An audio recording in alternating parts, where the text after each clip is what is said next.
Hello, welcome back to another edition of Higher Education Today. I'm your host, Steven Roy Goodman.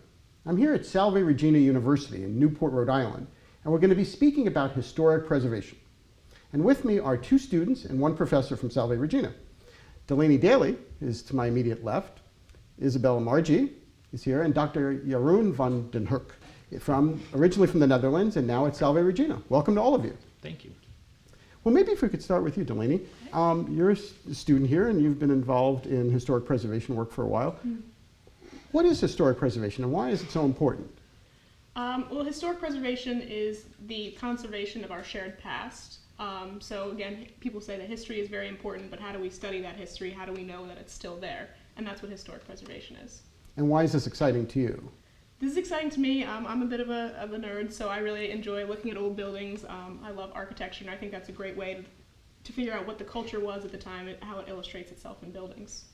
And do you agree with that? I absolutely agree. I also love to study architecture, and there's no better way to do that than, the physical restoration of important buildings of our past. It's also the physical memories of our culture. It's just extremely important. Well, and that's an interesting point about memory of culture. And Jeroen, since you're kind of American and kind of Dutch, so which culture are we preserving?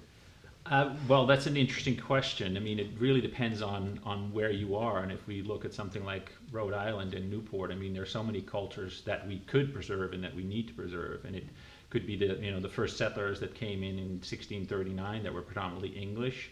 But it could be, African Americans that were brought in as slaves. It could be Portuguese that are more recent immigrants, the Irish that came in at the end of the 19th century that worked for a lot of the people that, came here as summer guests. So if you, sort of look at it more closely, you can't just say like, oh, I'm only going to look at, the English and be done with it. There's many layers, and depending on what you're interested in or what you're researching, that's what you would be studying or looking into. And who makes those decisions? Another good question. It really depends on the person doing the research, what they're interested in. And so, and it depends on what resource you're looking at. So for instance, if you're looking at the breakers, then you could be looking at the Vanderbilts and their Dutch heritage, but you could also be looking at the servants that work there, and they could be Scandinavian or French or English or Irish. So it really depends on what your ultimate goal is, the story you want to tell at the end, what you're going to look at, the interpretation of your site. Well, that's interesting in terms of the story. So you two students are of a different generation than the people bookending you. So are your stories different in some ways than people in a different generation? In broad strokes, yes. Obviously, the life I live is very different than a servant, again, at the breakers in the 18th and 19th centuries. However, I think the larger struggles in our lives, the larger thing that we face, I think those are very similar, and those don't change throughout the years, but the details do. And what do you mean by that, about the details? Just the way you live your life. If you're in the 18th or 19th century, you're going to have arguments with your parents when you're a teenager. I have that too, but just the details will change. And do you agree with that as well? I do. I think it's especially important to go to historic buildings just to understand how people lived back then. It can be hard, especially for younger generations and people younger than us even, to kind of walk in the shoes of people in the past. Members of our society back then were definitely different, but we can also connect to them because they are similar, like you said. Now, what about people who would say, and this may be a too provocative a question, but people in the future who might be saying, well, why are we spending all this money and this time preserving all these buildings and studying the past? Why shouldn't we be preparing for the future? Well, I think we need to do both. In order to go to the future, we need to understand the mistakes of our past, and we can learn from them. You can't really go forward without remembering the past, really, remembering our own history. So I think it's definitely useful. And as a professor, what do you think, Jeroen? Do you think why is it useful? Well, as both Bella and Delaney have mentioned, I mean, we can't save everything. I always joke, you know, if we had saved everything from the year zero, we'd probably fall off the planet because there would be so much there. We have to be selected in what we save, and of course that sometimes is the big issue, because somebody will be more passionate about an old building than somebody else. Somebody will look at, you know, there needs to be progress, we need to move ahead. We'll have to come to some kind of compromise and determine as a society as a whole what we consider to be important and try to protect that. So we do have a sort of a memory of what, you know, of our past, and hopefully not, you know, I wouldn't say commit the same mistakes again, but, you know, one of the reasons people come to Newport is because of its heritage and its history, and if that wasn't here, then, you know, people wouldn't come. Well, and speaking of people visiting, I mean, think about the tragic fire in Paris not too long ago of Notre Dame. But one of the things that hit me when I was looking at this as just a non-French person was how much money it's going to cost to rebuild this. Yes, unfortunately, that's, you know, a problem at this point. And again, that'll be a question to ask and to sort of weigh the pros and cons of what you would do. I guess the easiest one would be, you know, like what would Paris look like without the Notre Dame being there? And so, yes, it may cost, I don't know what their last estimates were, 250 million or even more. But I think, you know, in the long run, if you look at the impact, the economic impact of these historic sites on a community, oftentimes it outweighs even the people that would just visit Paris or visit Newport, because they won't just come to the Breakers or Notre Dame. They will stay and they will go to restaurants and bars and spend money. And so it's more than just the historic site itself that benefits from it being there. So we do have to invest. Again, the question remains, how much do we want to invest? Well, if we could talk about the university aspect of this. So we're at an old university where a lot of these buildings at Salve Regina are quite old, which means that Salve Regina has to spend a lot of money to fix these buildings up. How does that work in terms of deciding whether or not which buildings to fix up, which ones not, how much money, when they get done? Again, I think that's a question you can apply to a lot of historic resources, and oftentimes it comes down to, unfortunately, it's something that's known as deferred maintenance, and so people will put off maintaining buildings, and instead of, you know, just an annual you know, review of, say, how their roof looks like and fixing some slate, they'll be like, oh, you know, it's still fine, we can pass, and then it may end up that there's some, you know, catastrophic leak, and then the building is no longer, you know, inhabitable, and then it has to be knocked down. So again, I think in most cases it is a big burden for the university, undoubtedly, and for anybody who owns a historic home, but it's something that you have to, you know, consider and be proactive, and not wait till the last minute and then be like, oh, well, I'm sorry, it's gone too far, we'll just have to knock it down. Right. Well, maybe as a students here, Delaney, maybe if we could start with you on this. So you came to Salve Regina, but no one made you come to Salve Regina. You wanted to come. Yes. And so something about perhaps the old buildings or about the old parts of Newport spoke to you. Mm-hmm. How did that work in your head? I did not originally know that I wanted to study historic preservation. I really liked history, and I thought if you like history, you become a history teacher. It was just by chance I was touring Salve Regina. I had thought maybe historic preservation, that seems like an interesting career. I had worked in a museum. I came to Salve on my tour. It was spring break. There was absolutely no one on the campus, but I got that gut feeling when I saw those buildings that if you're going to study historic preservation, there is absolutely no better place to do it, because Salve is historic preservation in practice. And if I'm not mistaken, you had something to do with an opera company as well. Yes. Yeah, so 2 summers ago, I had the opportunity to stay in Newport over the summer and work on the restoration of an opera house downtown and do lots of archival research, because there had really been no cohesive history of that opera house and its role in Newport. And what do you think about archiving music? Should we preserve music in the same way that we preserve buildings? I definitely think so. That's not my area of expertise. I'm not really a music person, but I definitely think it also, like architecture, has a role in telling us about the community, the culture, the politics, the social aspects of the time.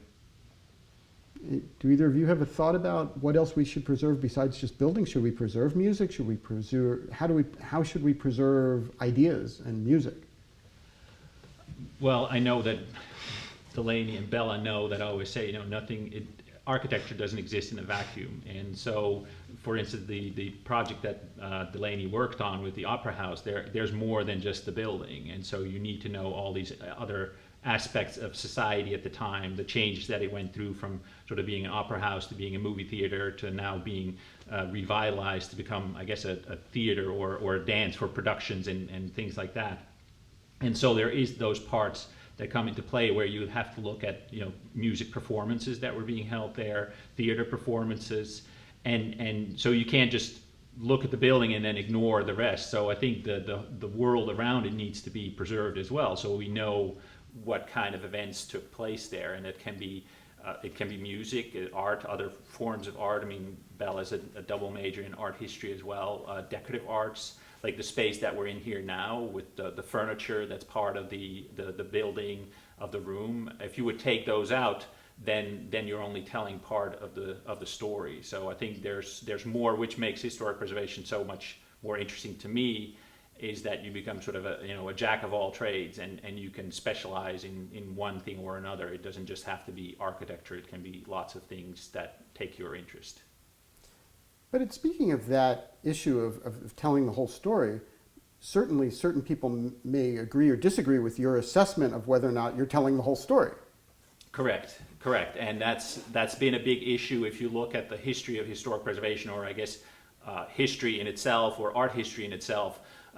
Oftentimes it's been told by dead white guys, and so this is something that has been changing over probably the last 50 years or so. And so you have more interest in different gender studies, in racial issues and things like that, and so that all has become part of it now. And so whereas if you would go to the Breakers first and you just hear about the Vanderbilts and the loads of money they had, now you can get a sort of behind the scenes tour, and you can their plan is to also show where the servants lived and things like that are perhaps more mundane, but made the place run and allowed these people to live the lives they lived.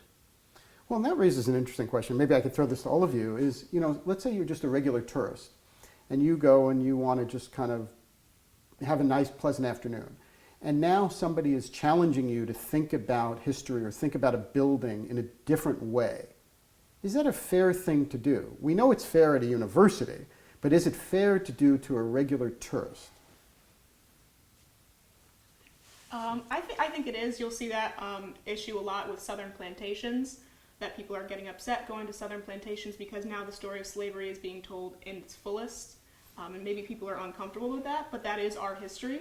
And regardless of whether it makes you uncomfortable or you just wanted a nice afternoon out, that happened, and we should learn about that, and we should make amends for that and acknowledge it. I would definitely agree with that. When you go and visit historic sites or buildings, museums, it's important to get a full understanding of everything that happened at those places. And even if it disrupts your day a little bit, I think it's ultimately just important for everyone to get a good perspective on what really happened. No, I agree. I mean, history can sometimes be difficult, but you shouldn't avoid it. And I think if you're are made aware of the flip side perhaps of something that you're used to, then maybe you'd be more open to things in the future and realize that there are usually two sides to a story. So if we're not telling that, then we're only telling half of the story.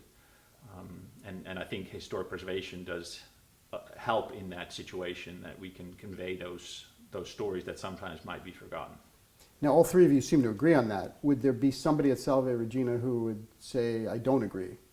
Personally, there's not really anyone that I can think of that I know that would say that, but I'm sure there definitely are people in our country who feel differently than us.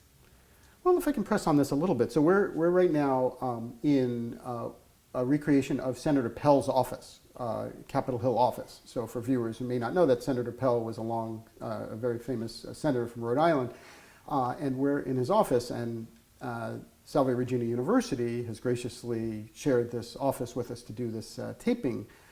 But what if somebody didn't necessarily agree with Senator Pell's legacy, or they didn't agree with his politics, then should we not celebrate his work? I think that's at this point, not just perhaps for Senator Pell, but that's sort of a million-dollar question that's out there, specifically if you look, for instance, at the Confederate statues in the South, but even with the celebration of Columbus Day. And I don't know if I have the answer. I think it's benefits everybody if we're all, if we know the facts and if we're educated. I mean, if you just see it from one side, then you're not getting the full picture. And you may not always get everybody to agree with you. I think now a lot of it is ignorance might be a strong word, but I think it's just having a lack of all the facts that people side on one side or the other of a certain issue. And again, it may not always be fun to talk about, but it's part of our history. So ignoring it, I don't think would be beneficial to us. Delaney, do you have something to say about that?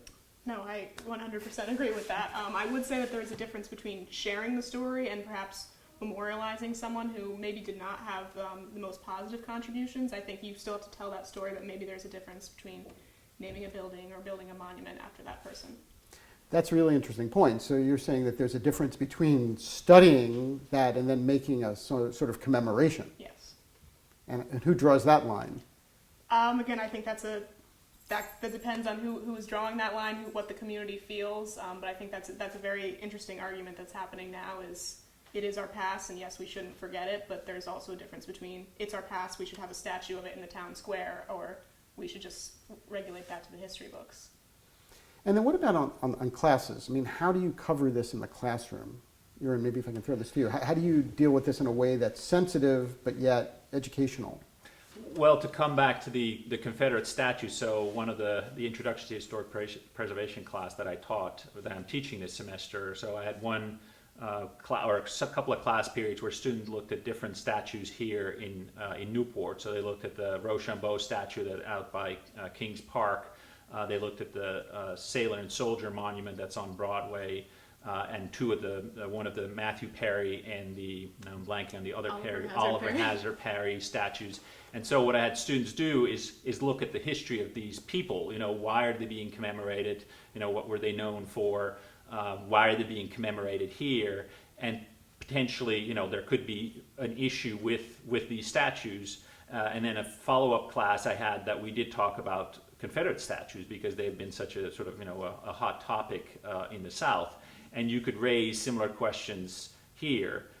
There is a statue of Christopher Columbus on Memorial Boulevard. I didn't bring that up with the students, but I hope to convey to them that again, you can't just look at one side of this story. There is a context, and sometimes because of a lack of information, you only see a statue as one thing, and you see it as Christopher Columbus, and it's a day off, but if you don't think of the consequences that Columbus's arrival in the Bahamas had on all of the Americas, then you may miss part of that story. So again, it's sometimes difficult to discuss these things, but it's good to discuss them. I think that's a starting point. What about back in the Netherlands? I realize we're having this conversation in the United States, but are people in the Netherlands having this conversation as well? We are. There are statues of, again, it's something, I don't know if you've been following the news, but the Netherlands, they call it the 17th century the Golden Age, and apparently that's off the books now. We can't call it the Golden Age anymore because the Dutch were also involved with colonization and with the slave trade and things like that. And so statues of famous heroes that we had are now seen in sort of a darker light because it turned out that these people were involved in oppressing native societies in Indonesia and places like that, or were involved in the slave trade. So all of a sudden they have this darker side to them that maybe we don't want to know about. Again, the question is, are you going to take the statue away and then take part of that history away, or are you going to somehow provide a context for that statue and say like, well, this is how people lived back in the 17th century, but we need to realize the consequences of their actions and perhaps tell the story of the people that were enslaved or oppressed by their actions as well. But what if we learn more information in the future? Couldn't this change from what we know today? I think that's probably inevitable. I think that's with a lot of things that the more we learn, the more we know, and we can adjust our views of the past. which I think is also good why we need to keep it around, because otherwise, it might be forgotten and we might, make the same mistakes again. So I don't think, again, maintaining a status quo is probably a bad thing. I think as long as we keep, learning and evolving, we're good and hopefully on the right track. But how do universities do this that aren't focused on historic preservation? I realize we're talking about historic preservation and this is an old university, but imagine we were at a new university. How would they handle these issues? I think, in a way, similarly. A lot of our classes are also history-based. Again, we don't just look at old buildings. A big part of our research is based on census records and just the history in general, and we sort of plug the buildings and landscapes and artifacts into that study. I do think that everybody should have some historic preservation or a general history class, no matter what university they're at. They don't have to become historic preservationists, but I do think it's for their sort of quality of life.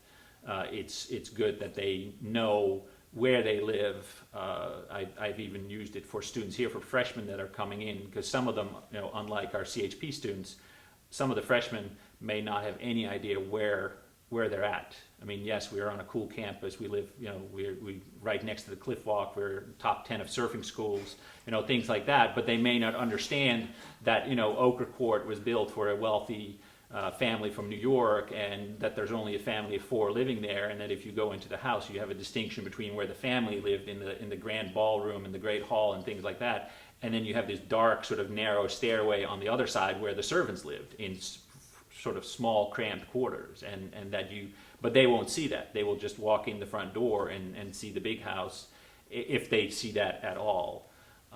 So I think for people just to know their history and wherever they are, that they are aware of there's multiple layers to. It's like the sort of the famous old onion, that you need to peel things away to get to the heart of it.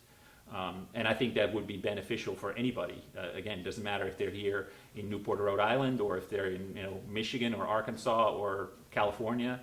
Every part of the country has their history that's worth being aware of and learning about. Well, that's interesting. And in terms of that, Delaney, if I can ask you, so what surprised you when you started studying historic preservation? I was surprised at how much it encompassed. Originally, I thought it was just museums and architectural history, but it's also public history. So how do you preserve history and tell that to the public? How do you make sure that they understand and make it palatable for them as well? So I didn't know. I thought it was just all sitting behind a desk at a museum and doing research, but it's also, museums exist for the public, and that's the majority of what we learn here as well. But you didn't know that before? I did not know that before, no. And did you know that before, Isabella? I had a bit of a sense of it because I've always been interested in museums and kind of their role with education, but I think I was definitely surprised at how impactful the work we do can actually be on a society. In a lot of ways, if you're preserving a building that may not be of architectural significance in comparison to like a Newport mansion or something, but it's definitely important to a community's personal history. It can really bring that community together, to have that and look at it and just kind of remember their own heritage. So I think it's definitely more impactful on individual people's lives than I had imagined. Well, that's a really interesting point, because think about all the community gatherings around the country and around the world in buildings that perhaps aren't historic. They're just kind of a place, or maybe it's around a campfire, or maybe it's in front of some building that's a nondescript building. Mm-hmm. Yeah, and we talk about buildings a lot in historic preservation. It's probably one of the most common things that we are set out to preserve, but we also can preserve, again, like monuments or just physical sites, archaeological sites, just anything that's really important historically to people or a community. I mean, I think the big question that comes back to the Notre Dame is, I think the money part is the biggest issue. I mean, as Bella mentioned, we also, we haven't talked about archaeology, but we can also preserve oral histories, things like that. I mean, definitely, archival stuff like people's diaries, letters, family photographs. They're a really important source of our history as well. The big thing is, where do you get the money from to do that? To either have people go out and collect those oral histories or archive those photographs. Where do you store them then?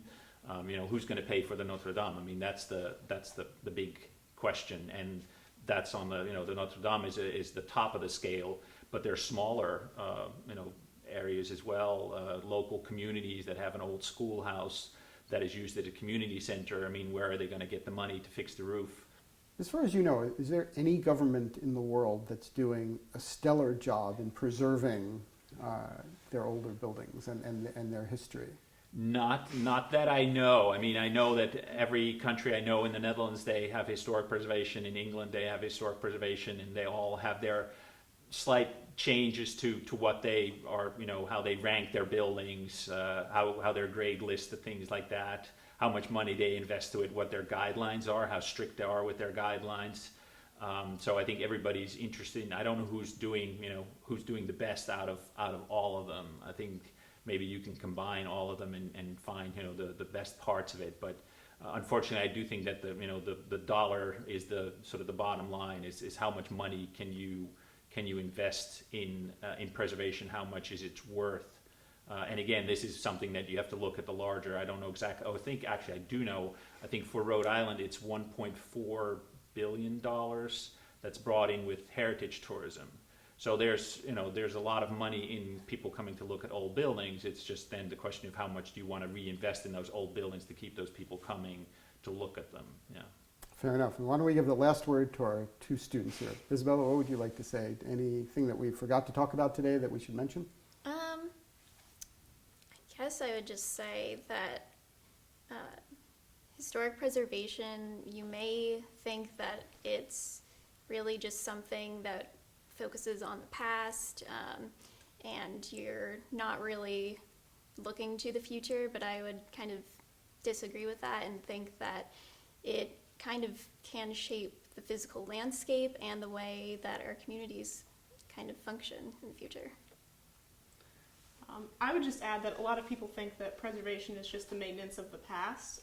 Preservation is like the management of change. So we can't save everything, we don't want to save everything, but you can't have a sustainable future without historic preservation. So a lot of people think that those are at odds with each other, but they actually go hand in hand more often than you would realize.